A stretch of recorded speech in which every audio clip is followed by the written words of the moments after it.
Bem, falar sobre a Escolinha de Arte Brasil, nós não podemos deixar de ir às raízes. E essas raízes estão, sobretudo, em Platão, no livro A República, ele já fala, e que a arte deve estar nas bases da educação. E Herbert Reed, no trabalho dele, no livro famoso dele, Educação através da arte, não é? Que é um conceito muito mais rico do que educação, arte e educação. Tanto que Augusto preferia sempre falar em termos de educação através da arte. Quando Anna May começa a desenvolver a ideia da arte e educação, a arte e a educação fica como um elemento da educação. E a educação através da arte, a arte já tem um papel muito mais amplo na educação, porque é um papel formador. Educação através da arte. Outra coisa é arte-educação. Não é? É como se a arte fosse um afluente da educação.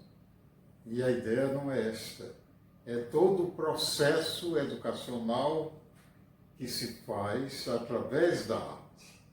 Acho que é um conceito bem mais rico. Então, esse conceito de Herbert Reed, Education through Art, não é? Vai ser desenvolvido ao longo do tempo. E recordo que Anísio Teixeira, ao fundar a Escola Parque de Salvador, ele se inspirou muito também em Platão, na República de Platão. Livro terceiro, livro sétimo da República, Platão aborda a questão da arte na educação. Mas esse sentido, talvez, pleno, em que a educação se desenvolva, não é, nas bases da arte. O espírito da arte inspire o desenvolvimento educacional. A alma da arte, a educação inspirada, produzida não é, através do espírito da arte, a alma da arte, como a música, todas as outras artes. Mas então, é muito curioso que Augusto teve o contato com Herbert Reed. Vocês sabem que o Reed trouxe da Inglaterra, por ocasião da Segunda Guerra Mundial, não é? Não, aliás, foi em 1948 a fundação da Escolinha, não é? A Segunda Guerra Mundial acabou em 1945. Quer dizer, antes do final da Segunda Guerra Mundial, Herbert Reed, que era um crítico de arte, ele, em Londres, desenvolveu o processo da educação através da arte, essa busca da paz, da formação humana, não é?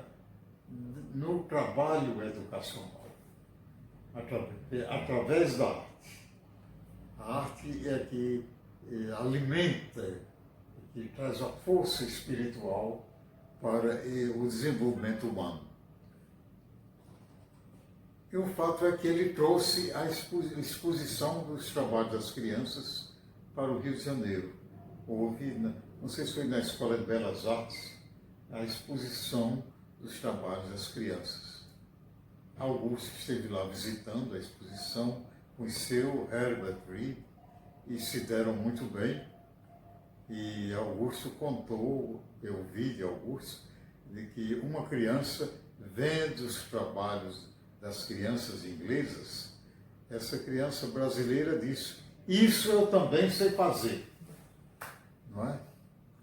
E Augusto ficou alertado para a possibilidade de uma iniciativa no Brasil nessa direção, não é? Pensando na própria experiência dele, na escola primária de Pernambuco. Eu, do meu lado, a minha experiência na escola primária do sertão do Rio Grande do Norte não foi tão ruim, tão fria, porque nós tivemos uma diretora do grupo escolar que ela, naquela época, lá no começo dos anos 40, por aí, ela já tinha um grupo de teatro no grupo escolar. Então, realmente, eu já vivi um pouco dessa experiência lá nos anos 40, antes da Escolinha de Arte do Brasil.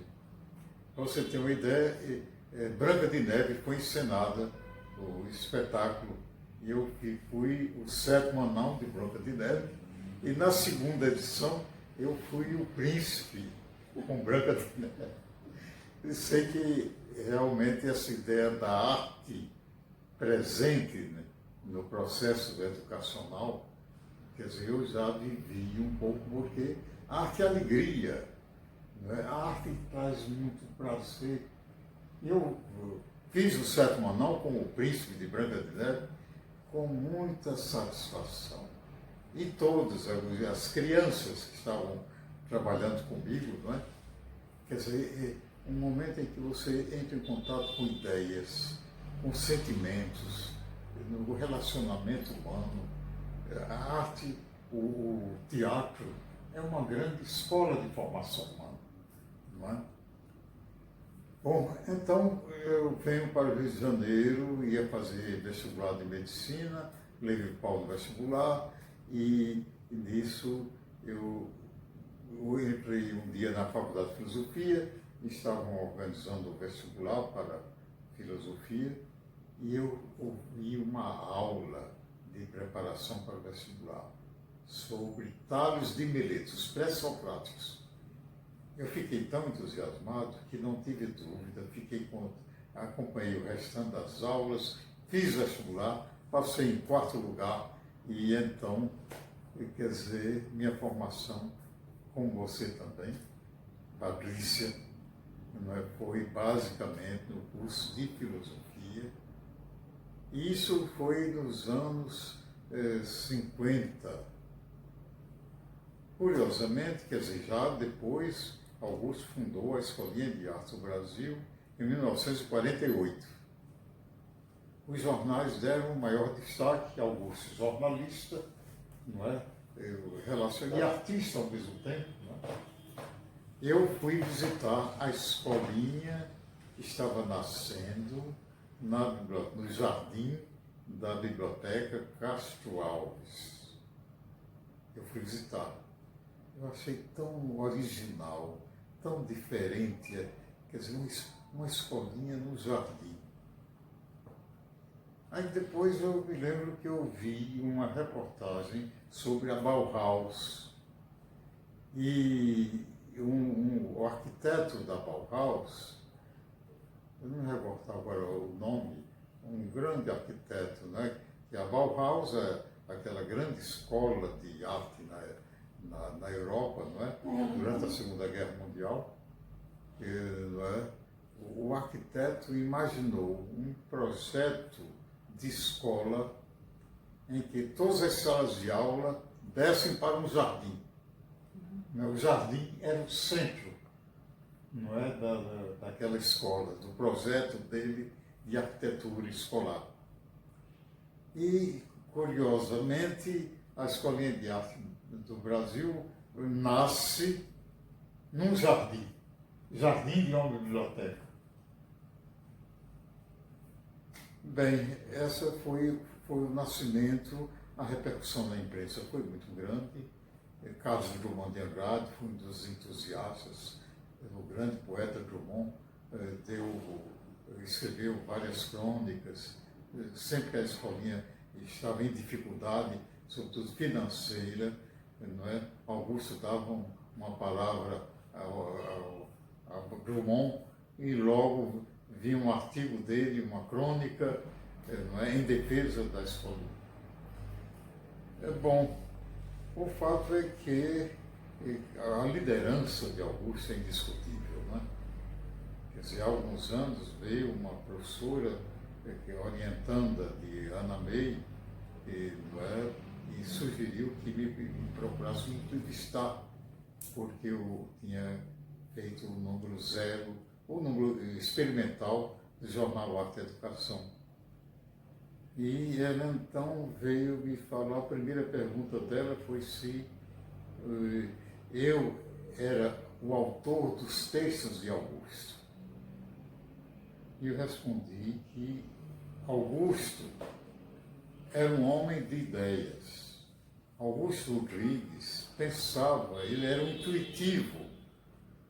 Então, todas as vezes que eu trabalhei com Augusto, ele me dava as ideias e eu simplesmente ajudava um pouco na formalização do texto. Esse era o meu trabalho, ajudar Augusto na formatização. E a expressão verbal, um pouco mais cuidado com a expressão verbal. Mas as ideias eram de Augusto Rodrigues, sempre. Eu disse isso na entrevista e parece que a doutoranda fica um pouco decepcionada comigo, porque ela esperava que eu fosse confirmar, não é? Que Augusto não tinha escrito coisa nenhuma. Isso não foi verdade. Augusto tinha ideias, era um homem extremamente sensível e muito dedicado à criança. Eu me lembro que houve um encontro de educação artística lá no Rio Grande do Sul, em Porto Alegre. E no último dia, num domingo, houve uma espécie assim de domingo da fantasia em Porto Alegre, com as crianças das escolas públicas de Porto Alegre. E eu surpreendi Augusto sentado na grama de um dos canteiros da praça, não é? Para ouvir as crianças, conversando com elas, vendo os desenhos que elas estavam fazendo e fazer uma pergunta, uma pergunta ao outro, e dar uma sugestão. O que é que se acha se fizesse assim, se fizesse assado? E sempre muito atento, procurando ouvir as crianças. Foi um momento que eu lamentei não ter uma máquina fotográfica, naquele momento, gravar aquela imagem que me pareceu tão bonita. Bem, mas ainda houve, depois da biblioteca do IPASE, no centro da cidade, onde a escolinha nasceu, com o apoio de um grupo de professores, artistas, e houve vários. Quer dizer, isso já está tão falado, tão dito, não é? Eu estou abreviando um pouco para não estender muito. E então veio a fase de ouro, a escolinha foi amadurecendo. Para a felicidade da escolinha, de todos nós, Anísio Teixeira veio para o Rio de Janeiro, convidado pelo ministro Simões Filho para ser diretor do INEP. E Augusto vinha da experiência na Bahia, na Escola Parque de Salvador, onde ele realizou um grande trabalho como educador. E então, não só Anísio teve a preocupação, a Escola Parque de Salvador, né, foi construída no bairro mais pobre da cidade. Então, Augusto, ou melhor, como Anísio Teixeira, ao mesmo tempo que atentava para o ensino formal das disciplinas portuguesas, geografia, história, matemática, ele se preocupava também com a iniciação ao trabalho das crianças. Eu contei 22 oficinas de iniciação ao trabalho na Escola Parque Salvador. Ao mesmo tempo, havia as atividades artísticas. Havia uma excelente biblioteca para as crianças pesquisarem, trabalharem, não é? E eram 4.000 crianças. 2.000 de manhã estavam nas oficinas, aprendendo com o melhor sapateiro da cidade, mesmo analfabeto, e o sapateiro era o professor, não é, da sapataria da escolinha. O professor da sapataria, não é? o mesmo analfabeto. E assim por diante, as mulheres, para o bordado das moças. O fato eram 22 oficinas e, ao mesmo tempo, havia atividades artísticas, teatro, pintura, desenho, não é? E, quer dizer, 2.000 estavam nas oficinas. Outras 2.000 estavam em sala de aula e atividades artísticas, atividades esportivas, café da manhã, almoço, lanche da tarde. Quer dizer, uma experiência de educação integral e a arte integrada nesse processo. Não era uma atividade especial, uma única atividade artística, não é? Bom, mas em 1952, Anísio Teixeira vem para o Rio de Janeiro. E, por sua vez, Augusto não é, sente um entusiasmo de Anísio com a escolinha muito grande. Ele passa a visitar com muita frequência a escolinha. E pensa Anísio na necessidade dos professores dos estados virem estagiar na escolinha, fazer cursos de aperfeiçoamento, para devolver, levar a experiência para as crianças das escolas públicas de cada estado. Foi realmente um momento fundamental para a expansão do trabalho, das ideias da escolinha. Porque nisto, Augusto percebeu a necessidade de um curso de formação para esses professores que vinham dos estados, e aqui do Rio também. E sei que, naquela ocasião, Augusto teve a ideia de trazer Noêmia Varela, do Recife, que dirigia a Escolinha de Arte do Recife, e tinha feito o curso de pedagogia, formada em pedagogia, Noêmia Varela. Quer dizer, uma pessoa que já estava familiarizada e veio realizar um grande trabalho na Escolinha de Arte do Brasil. E, naquela ocasião, Augusto, com Zoé Chagas Freitas, que era vice-presidente da Escolinha, os dois obtiveram do ministro da Aviação uma cobertura no edifício do Ministério de Aviação e Obras Públicas, na Rua Marechal Câmara. Naquela cobertura, realmente, atividades artísticas, de música, de pintura, gravura, não é? E as palestras. Quer dizer, Noêmia, com Augusto, organizou, então, Anísio Teixeira é evidentemente consultado também, sobre a necessidade de um curso especial para esses professores dos estados. Então, daí nasceu o CIAE, Curso Integrado de Arte na Educação. O fato é que esse período na escola como é na Avenida Marechal Câmara, foi uma fase de ouro. Eu mesmo frequentei, primeiramente, o curso de História da Arte, com Carlos Cavalcante, um curso brilhante, e justamente quando ele chegou ao final da arte moderna, uma aula especial sobre Mondrian.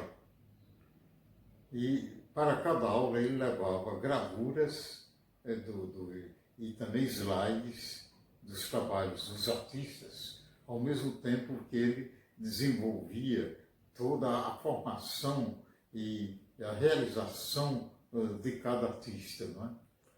Foi um curso maravilhoso. Depois ele publicou 2 livros aproveitando essa experiência. Carlos Cavalcante.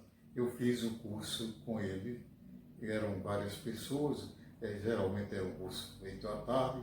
Quer dizer, a escolinha expandindo-se. Estamos na Rua Marechal Câmara, na cobertura de um prédio, jardim, um grande jardim em volta, um ambiente extremamente agradável, e realmente ali houve um momento de grande expansão. Não só quer dizer, cursos de cria para crianças, mas também cursos para jovens e cursos para adultos. Não é? Então, naquela ocasião, eu tinha feito primeiro o curso de História da Arte com o Carlos Cavalcanti, depois eu me interessei por gravura em metal, não é? O professor Orlando, e hoje fala muito em Orlando. Orlando da Silva. A Silva, não é? E o curioso é que Orlando da Silva me disse, fez uma observação, olha, você não está indo mal aqui com a gravura em metal, mas se permite uma sugestão, eu acho que seu campo de expressão é mais com a língua portuguesa. Pela maneira de você falar, eu vejo que você pode produzir melhor no campo da escrita. O Orlando, né? Aí eu disse, sabe uma coisa, eu vou tentar a gravura, a xilogravura, né?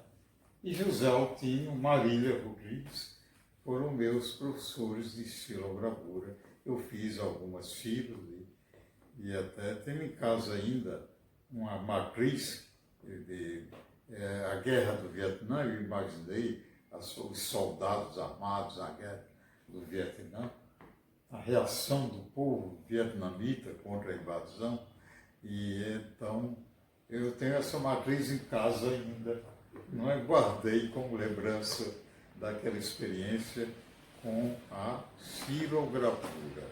Eu mesmo já professor da escola, como formado pela Nacional de Filosofia, mas a Faculdade Nacional de Filosofia funcionava num prédio que hoje é o consulado italiano, né? E na época, consulado italiano ou francês? É italiano, né? É italiano. E então ficava perto da rua Marechal Câmara, e eu saía da faculdade e ia direto lá para participar dos cursos, né? Em 1952, quer dizer, Anísio terminou o mandato dele como secretário de Educação da Bahia, o governo Otávio Mangabeira, né?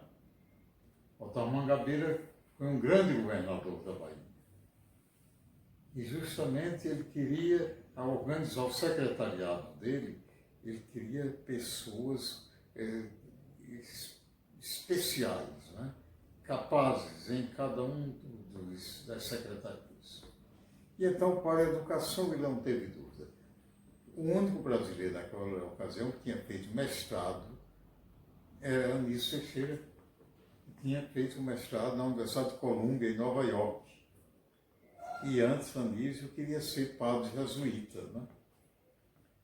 Aliás, tem o diário dele de bordo. Ele foi de navio para os Estados Unidos, né? Fazer o mestrado na Universidade de Colômbia. E ficou pensando em que mudanças poderiam ocorrer na vida dele, não é, com o que estaria para vir. Ele não imaginava, né? Mas o fato lá, ele foi discípulo de John Dewey, né? E voltou com outras ideias. E, como ele me disse em uma ocasião, perdeu a fé nos aspectos formais da religião, mas mantinha a formação religiosa dele, ou seja, os valores éticos da formação ele preservava. Anísio Teixeira, em 1952, é convidado pelo ministro Simões Filho, no novo governo de Getúlio Vargas, que foi eleito pelo povo na eleição de 50, e então Simões Filho assume o Ministério da Educação e logo em seguida convida Anísio para integrar a equipe dele.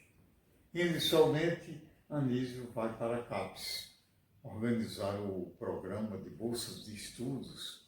Graças à CAPES, coordenação de aperfeiçoamento de pessoal de nível superior.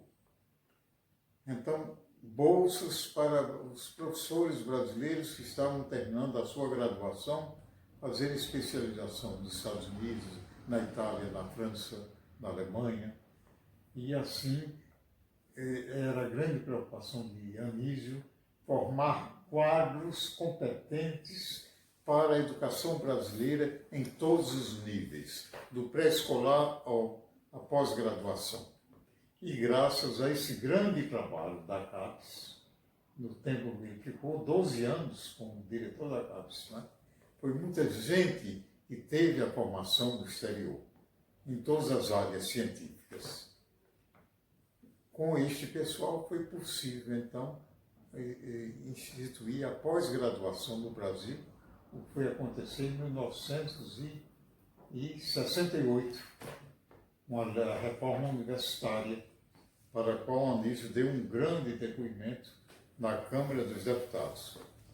Mas Anísio chega ao Rio de Janeiro, chamado por Simões Filho, e já tinha notícia que a imprensa dava o maior apoio à escolinha, porque Augusto era jornalista, né? Conhecia todo mundo, todas as pessoas. Então, era realmente um líder, não há dúvida. E sei que Augusto começou a trazer essas pessoas importantes para visitarem a escolinha. E as exposições foram sendo produzidas dos trabalhos das crianças. E numa delas, Juscelino Kubitschek vai inaugurar a exposição. Juscelino, justamente, era filho de uma professora primária lá em Diamantina. Então, tinha sensibilidade para a educação. Não é? Então, ele inaugura uma das exposições, quer dizer, a abertura social de Augusto se revela quando ele traz, como é, em todos os prazeres, um artista do povo para fazer também sua exposição na escolinha. O Vitalino vem lá do Recife com seus bonecos de barro, eu tenho alguns lá em casa. Noema me deu um Bumba Meu Boi de Vitalino. Está lá não sei, quando você for lá em casa de novo, eu vou lhe mostrar alguns trabalhos de Vitalino. Então, a arte do povo presente na escolinha, não é? Isso tudo aconteceu lá na rua, na Avenida Marechal Câmara, não é? Nesse espaço maravilhoso, ajardinado e com uma cozinha magnífica. Augusto e Noêmia trouxeram uma excelente cozinheira para preparar o almoço. E então, aquele almoço, dada a irradiação da escolinha, nos jornais, na imprensa, na televisão, começa muita gente a frequentar. O próprio Anísio Teixeira, Darcy Ribeiro, Ferreira Goulart, Nise da Silveira, Burle Marx. Então, a nata da cultura no Rio de Janeiro, não é? Se sentiu atraída pela realização da Escolinha de Arte do Brasil. Eu mesmo tive o prazer de almoçar lá algumas vezes, e eram almoços de troca de ideias, de muita informação sobre a política, sobre a arte. Realmente, aqueles almoços eram momentos de muita confraternização, de sensibilidade, de comunicação, sobretudo. Não é? Eu me lembro que Eliot, como é o nome dela? Bem, não me recordo agora. O fato é que ela tinha feito o curso na Faculdade de Filosofia, de Pedagogia, e eu tinha feito Filosofia.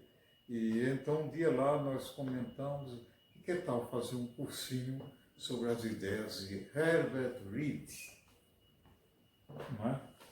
E ela organizou esse curso, foi um curso muito interessante, muito bem feito, e ela, já com a formação pedagógica que ela tinha, isso de acordo com Noêmia. Noêmia foi o motor desses cursos, como o do simbolismo na arte e na educação. Não é?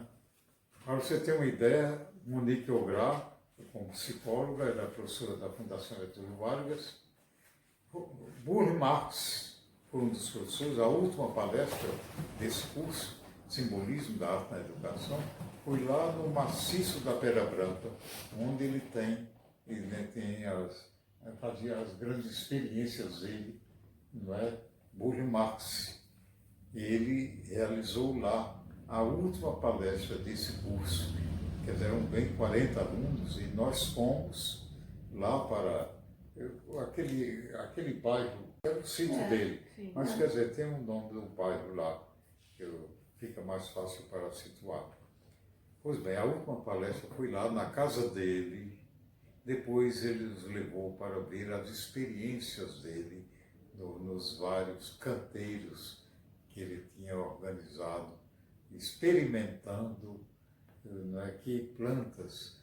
E na época, Carlos César, já governador do Rio de Janeiro, ele foi convidado para fazer o Parque do Flamengo, os jardins do Parque do Flamengo. Quer dizer, o mestre da jardinagem do Brasil, não é? Fez a palestra de encerramento desse curso, Simbolismo na Arte e na Educação. Noêmia tinha muita sensibilidade para selecionar, convidar pessoas certas, competentes para dar as matérias. Né? Por isso eu digo que foi a fase de ouro da escolinha, porque não só ela estava muito integrada na sociedade carioca, os jornais davam muito apoio, e de vez em quando crises financeiras. Zoé Chagas Freitas realmente foi uma das pessoas mais importantes nesse período, que a escolinha tinha um conselho, não é? Todas as decisões eram tomadas ouvindo o conselho. Então, políticos frequentavam a escolinha. Quer dizer, um desses cursos, Darcy Ribeiro foi professor, Anísio Teixeira foi professor, Nise da Silveira deu aulas lá na escolinha, ela que dirigia o grupo de estudos de Jung, não é? Na rua Marés, a rua, como é o nome? Marquês de Abrantes. Um apartamento lá, na Marquês de Abrantes, e às quartas-feiras ela reunia um grupo de professores, pessoas interessadas na obra de Jung, para ler e debater os livros que Jung escreveu. E ela já tinha estado na Suíça, conviveu, teve contatos com Jung, né? Lá vinha Nise dar palestras também nos cursos, no CIAI até. O fato é que Maria Helena Novaes, né, que tinha sido também minha contemporânea na Faculdade de Filosofia, psicóloga, uma pessoa competente, era do quadro permanente de professores do CIAI. Quer dizer, tinha uma equipe de primeiríssimo. E, além disso, Zoé trazia da Inglaterra grandes professores. Tom Hudson foi um desses, e depois ele foi para o Canadá. Mas deu um curso para nós lá na Quinta da Boa Vista. E muitos professores, Regine Holanda, que veio de Paquetá, a filha de Regine Holanda, e quantas pessoas não é, que tiveram depois um grande trabalho. E depois essa ligação com o Museu de Arte Moderna. Quer dizer, é aquela comunhão entre as pessoas que estavam vivendo aquele momento especial. Um momento especial na história do Rio de Janeiro.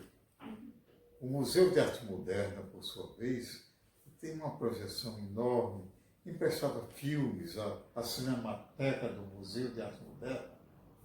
E eu, na época, também fui diretor de um ginásio lá na favela, para o operariado. Né? E alguns alunos, eu consegui, com Noêmia Augusto, bolsa para alguns alunos lá da favela, que vieram para frequentar o curso na escolinha de pintura. E Então foi realmente uma fase muito especial, não é? Na história da educação brasileira. Não é? Mas então Zoé trazia da Inglaterra esses professores, como Tom Hudson, e Augusto trazia na área de dança, não é? Aquela professora argentina, qual é o nome dela? Não me lembro, não sei, me recordo o nome dela. E ela era encantadora, essa professora de dança. Eu posso completar depois esse nome, que é muito importante. Então, deixa eu ver o que é que eu teria mais a dizer a vocês. Não é? Porque nessas reuniões todas, havia sempre aquela preocupação de que a escolinha tivesse um jornal para divulgar as ideias, os projetos, as pesquisas, as contribuições, socializar a experiência educacional da escola. Havia essa preocupação. Em reuniões, uma reunião atrás da outra. E sei que havia, Augusto participou da fundação da INSEA, na Inglaterra, em Londres. E a INSEA, o órgão, se tornou o órgão consultivo da Unesco nesta área da educação através da arte, pela influência, sobretudo, de Herbert Reed.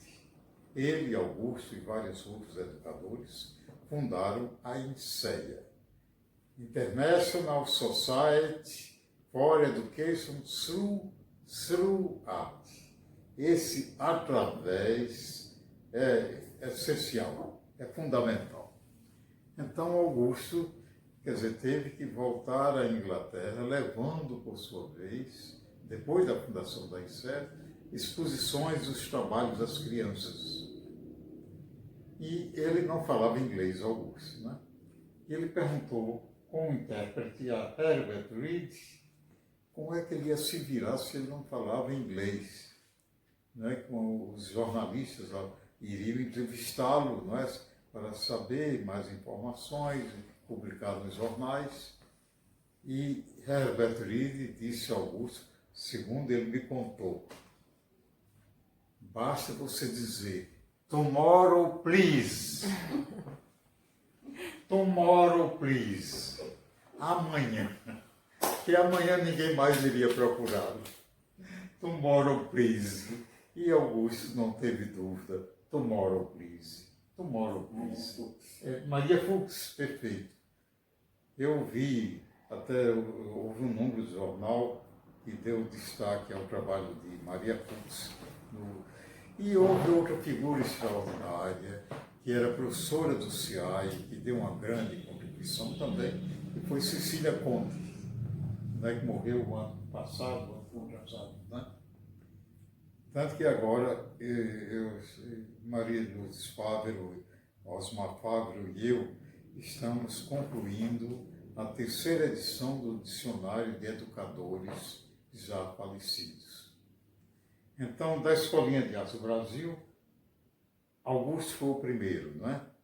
Eu tinha pedido a Noêmia para fazer. Noêmia era apaixonada por Augusto, não é? Mas havia uma tensão muito grande entre eles, que Augusto era um homem intuitivo, não é? E de ação, e de liderança. E Noêmia era educadora, não é? Tinha feito pedagogia, não é? E estava por dentro do processo pedagógico. Eu acho que eles se complementavam, Augusto e Noêmia. Mas havia uma tensão grande entre eles, né? Em todo caso, a escolinha foi esse período até a mudança para a nova sede, porque houve algum problema que eu não estava bem a par, o porquê do Ministério da Aviação não poder prorrogar o período, o tempo que a escolinha funcionou lá nesse espaço, nessa cobertura, que era extremamente agradável, não é?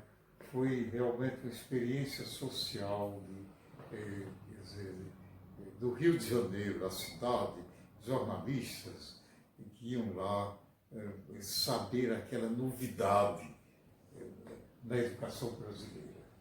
Era uma grande novidade. E daí o número de escolinhas que surgiram em todos os estados. Yara Rodrigues, do Rio Grande do Sul, Ziraldo, desde aquela ocasião, fazia palestras na escolinha. E justamente quando, afinal, Zoé e Maria Helena Novaes foram ao Congresso de Coventry, na Inglaterra, em 1970, elas voltaram de lá trazendo um jornal de biologia educacional. E na primeira reunião do conselho da escolinha, elas apresentaram esse jornal, que poderia servir de modelo para o nosso jornal. E, generosamente, o conselho já definiu naquela ocasião o nome do jornal, que seria Arte e Educação, o E comercial. Não é? E também Augusto indicou meu nome para ser o editor, o executivo do jornal. E Zoé, por sua vez, seria a editora geral, porque ela disponibilizou as oficinas do jornal Dia Notícia para a impressão do jornal. Então, foi logo meu primeiro trabalho organizar a matéria desse número 0. Augusto e Noêmia me ajudaram muito. Não é? Noêmia selecionou as fotografias do acervo fotográfico da escolinha e sugeriu alguns nomes. E eu trabalhava com o Andrés Teixeira, obtive dele o artigo sobre a experiência dele da escolinha, o conhecimento que ele tinha da escolinha, está nesse número experimental. Então tivemos a contribuição de Maria Helena Novaes também, e notícias várias, um artigo de Matisse, Olhar a Vida Inteira com o Olhar de Criança. A Regina Tavares, que era também, participou do nascimento da escolinha e acompanhou, prestigiou, traduziu o artigo de Matisse para nós publicarmos nesse número experimental. Outra aluna nossa da escolinha deu um depoimento, um dia na escolinha. Né? Ela tinha sido aluna, ela como aluna deu a sua experiência. Bem, e assim por diante. Sei que com a matéria toda reunida, eu fui com Zoé, a gráfica do Dia Notícia. E aí, trabalhando com o diretor da gráfica, naquela ocasião era linotipo, né? Linotipia. E eu comecei a ver com ele, porque, sim, antes disso, como era, Augusto sugeriu que a gente procurasse Ziraldo para ver as sugestões dele para o jornal, do ponto de vista gráfico. E eu fui com aquela do Rio Grande do Sul, Yara Rodrigues, fomos à casa de Ziraldo à noite. Augusto telefonou para Ziraldo e ele se prontificou a ajudar no que a gente precisasse. E ele nos recebeu naquela mesma noite, e ali mesmo, mal nós chegamos e falamos o nome do jornal, ele concedeu a marca, a logomarca do jornal. E o E, em vez de um E comercial, ele imaginou um E, vamos dizer, barroco, entendeu? E ficou aquela marca. Está lá no jornal até hoje. E deu algumas sugestões. Agora, na hora que eu estava já trabalhando na oficina do Dia Notícia, eu tinha visto, depois daquele do curso com Carlos Cavalcante, aqueles trabalhos Mondrian, né? Os fios negros perpendiculares, né? Envolvendo as cores primitivas. Não é? Não sei se você se lembra de Mondrian.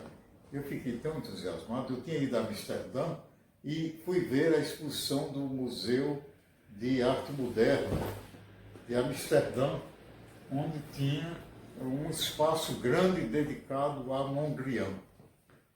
E eu vi essa exposição em Amsterdã. E então, na hora que eu vou trabalhar na oficina, me veio aquela ideia, não, vamos dar aqueles fios perpendiculares. Eu achava que ia valorizar o jornal. Sei que fizemos lá. E, afinal, o jornal saiu.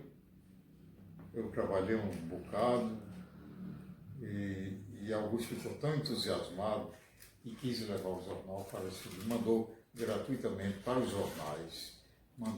Ele próprio levou uma penca de jornais para distribuir lá no tablado de Maria Clara Machado. Levou ele próprio, eu vi. Sei que eu percebi também que ele era a pessoa certa para ser o editor do jornal, não é? Porque a vivência que ele tinha de jornalismo. Não é? Eu, era editor da revista do INEP, eu tinha prática de uma revista, não é? Que, sobretudo, era composta de artigos. E a orientação que eu dei ao número experimental deu muito destaque aos artigos. E as notícias ficaram em segundo plano. Entendeu? Então, Augusto fez uma equilibração na visão dele do jornal. E sei que foram vários anos editados. Orlando teve um grande trabalho de fazer aquela coletânea e seria muito interessante que o nosso jornal voltasse a circular, mesmo que fosse anualmente. De imediato eu penso logo no professorado brasileiro, a formação do professorado brasileiro. Essa linha de pensamento de Herbert Reed, educação através da arte, não é o plano, eu diria que o educador brasileiro precisaria, quer dizer, sobretudo o professor para o ensino fundamental, não sei até que ponto chegaria ao superior, mas o ensino médio, e essencialmente do pré-escolar ao fundamental. Esse professor que é formado pelas antigas escolas normais, algumas ainda sobrevivem, não é? Os institutos de educação. Esses professores precisariam realmente uma nova orientação pedagógica. Me parece que seria um caminho natural, porque os professores, para dar aula, não é? Eles têm que ter uma preparação, não é? Para chegar à sala de aula com a consciência ética e estética do seu trabalho. Não é? Eu penso no professor em primeiro lugar. Agora, em segundo lugar, a própria administração pública. Não é? Infelizmente, uma sensibilidade mais intensa da administração pública da educação para a importância da educação através da arte, os significados. Eu creio que nós mesmos que trabalhamos nessa área precisaríamos aprofundar mais essa abordagem de Herbert Reed, uma tomada de consciência maior. É preciso um esforço coletivo nesse sentido, seja através de textos escritos, depoimentos, não é? Iniciativas outras, livros que possam surgir. Eu acho que nós precisamos zelar pela memória de nossas experiências educacionais. Em termos da Escolinha de Arte do Brasil, um momento festivo, alegre, extraordinário, brilhante, foi o Congresso Mundial de Educação através da Arte, patrocinado pela INSEA, a Sociedade Internacional de Educação através da Arte, com a presença de educadores estrangeiros de vários países, de todo o Brasil, com apoio do Ministério da Educação, do Ministério das Relações Exteriores. Foi uma grande experiência presidida por Zoé Chagas Freitas, que era vice-presidente da Escolinha de Arte do Brasil. Então, o congresso durou uma semana. Realizou-se na sede da Universidade Estadual do Rio de Janeiro. Uma presença maciça de professores, de estudantes, de artistas, educadores de todo o mundo, do Rio de Janeiro, do Brasil, que vieram trabalhar nas 13 oficinas de pintura, de artes plásticas, de música, de dança, todas as atividades artísticas, ao todo 13 oficinas, não é, com a participação de educadores, de artistas, de estudantes, de modo que no encerramento do Congresso Mundial, que durou uma semana, um ambiente de extrema alegria. O educador que veio do Canadá, filósofo, não é, entusiasta da educação através da arte, ele disse no encerramento do congresso que aquele não tinha sido um congresso, mas uma confraternização, uma celebração, ele disse, uma celebração, porque nunca tinha visto um congresso que no último dia as oficinas continuavam produzindo, apresentando trabalhos e o congresso não se encerrava com o último dia de sua programação. É o Domingo da Fantasia. Domingo da Fantasia, Domingo falar da sobre foi isso. das realizações que eu me esqueci de falar. Regina de Holanda, lá de Paquetá, não é? Infelizmente parece que ela está com Alzheimer, não é? Mas foi das presenças muito atuantes no Domingo da Fantasia, a começar no Museu de Arte Moderna, que havia uma ligação muito grande do Museu de Arte Moderna com a escolinha, não é? O Domingo da Fantasia foi das experiências mais belas. Quer dizer, a educação do povo nas escolas devia abrir-se para a alegria, não é? A festa da alegria. Arte e alegria, não é? E já pensou as escolas públicas realizarem periodicamente um domingo da fantasia, contadores de histórias, encenação teatral, né, pintura, dança, canto, música, não é? Natureza. Natureza, exatamente. Gaia, como diz o Boff, não é? A mãe Gaia, a mãe natureza. Então, o Jardim Botânico, no Parque Lage, tantos espaços, a Quinta da Boa Vista, o Rio de Janeiro tem muitos espaços. Na época, eu fui diretor de um ginásio lá na favela, um ginásio noturno, criado por Dom Helder Câmara para o operariado da Zona Sul. E, ao mesmo tempo, eu frequentava a Escolinha de Arte do Brasil. Lá no ginásio, nós fundamos um grupo de teatro. Zezé Mota era desse grupo. Conhece a Zezé Mota? Sim. Pois é. Fui nossa aluna durante 4 anos. De lá, justamente, eu consegui com Maria Clara Machado 3 bolsas para alunos lá do ginásio que participavam do grupo de teatro. Zezé Mota foi um deles. E de lá, ela já saiu para trabalhar em Roda Viva e já saiu profissionalizada, né? Nós fizemos lá do ginásio convidamos o Padre Bênco da PUC, diretor do Departamento de Psicologia, para fazer um exame de orientação profissional. Uma bateria de testes que ele aplicou aos alunos da quarta série que estavam dentro do ginásio. E eu perguntei depois a ele sobre Zezé Mota.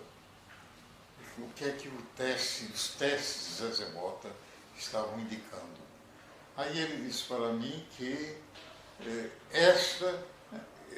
a moça que fez esses testes, os testes, né, de orientação profissional, está mais do que evidente que o caminho dele é o da arte. Ela tem que se encaminhar para esse campo. O canto, o teatro, é a área dela. E justamente depois disso eu obtive com Maria Clara as 3 bolsas para os mais interessados. Zezé Mota, até hoje, realmente continua trabalhando. 76 anos que ela está agora, não é? Zezé Mota. E continua trabalhando, não é? Canta, tem uma voz magnífica, não é? Não sei se vocês já ouviram. Os valores da formação humana. Quer dizer, aliás, tem um livro, O Espiritual na Arte, não é? Quer dizer, a arte tem um sentido espiritual profundo. Quer dizer, a educação espiritual do ser humano, eu acho que é um trabalho em que a arte tem um papel muito importante. Não é? A introjeção de valores, não é, em nossa concepção da vida, não é? Me parece essencial que a educação faça isso, que a arte tem um papel importantíssimo nessa formação humana, não é? Humanização da vida, da formação do ser humano. A arte pode fazer isso melhor do que qualquer matéria, não é a matemática, não é a geografia, a história, que vão dar esse background de sensibilidade. Palavra-chave é sensibilidade. Sensibilidade é fundamental para o relacionamento humano. A arte ensina isso. No trabalho artístico, a arte ensina sensibilidade. Quando falta sensibilidade, e a sensibilidade na palavra oral, escrita, falada, falta muita sensibilidade aos nossos políticos, não é? Então, arte, educação através da arte, esse desenvolvimento da sensibilidade na comunicação. Tenho a impressão que é um pilar fundamental, que a gente precisa atentar para isso. A arte é sensibilidade. Sim. Educação para a sensibilidade. Você sabe que num dos trabalhos de Augusto ele fala na educação para a paz, justamente por essa influência depois da Segunda Guerra Mundial. Quer dizer, uma fase nova na história da humanidade. Então, educação para a paz. A escolinha era um dos objetivos do projeto dele, no editorial do primeiro número, do número 0 experimental, tem um recado ao leitor nesse sentido. Viu? Educação para a paz, para a convivência humana, prazerosa, tranquila, para sustentar o dia a dia da escolinha, essa relação de Augusto, Noêmia e Zoé com Anísio Teixeira foi fundamental, porque daí vieram os convênios. Do ponto de vista econômico, a sustentação veio muito desses convênios. Primeiro com Anísio Teixeira, do Ministério da Educação, trazendo os professores dos estados. E daí o CIAI, para atender a essa formação especializada. E depois com a própria Secretaria de Educação do Rio de Janeiro. Não é Zoé, que na época. No estado do Rio, a gente. O estado do Rio também, Isso. né? E no município também. No momento em que a população do Rio de Janeiro vive momentos tão traumatizantes, a Escolinha de Arte do Brasil é um farol de esperança. Então, um grupo de professores e artistas vem trabalhando para o seu renascimento. Esse renascimento requer adesões, presença, contribuição, inclusive financeira, para restaurar aquela grande experiência do passado, tão prestigiada por educadores como Andir Teixeira, poeta como Drummond Ferreira Goulart, Anísio da Silveira, a grande psicanalista, Burle Marx, o grande paisagista brasileiro.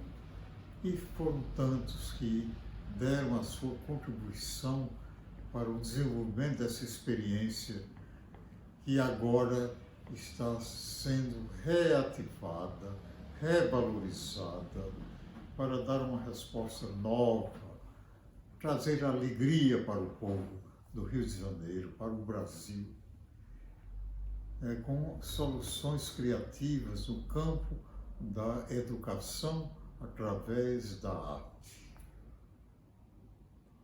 Eu próprio, não é, que o tempo já passou, mas estou ainda aqui solidário com essa experiência e proponho aos que possam contribuir de alguma maneira que se manifestem através dos canais de divulgação,